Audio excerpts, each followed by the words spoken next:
Fifth is, and this is a lot easier to say than it is to do, but that it is to stay calm in a crisis. And the most important aspect of that is not to get driven into a crisis when there isn't one.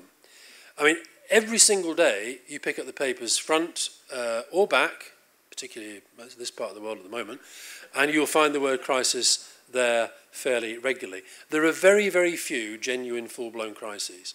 I'd say that obviously what happened in the economy a short time ago, that was a global economic crisis. Nobody could dispute that.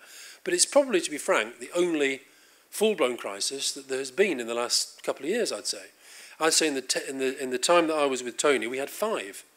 Foot and mouth, the first time round, that was genuine full-blown crisis. The fuel protests, when we you really did feel the country was kind of lurching out of any sort of order and control. September the 11th and what followed from that, Iraq at several points, and the other one was Kosovo.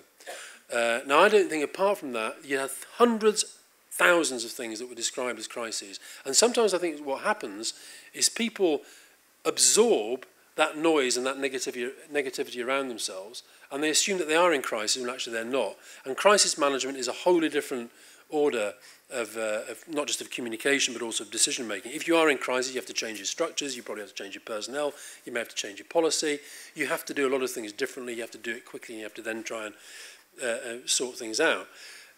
It's not the same as more straightforward strategic communication, but often people go into crisis management mode when frankly they shouldn't.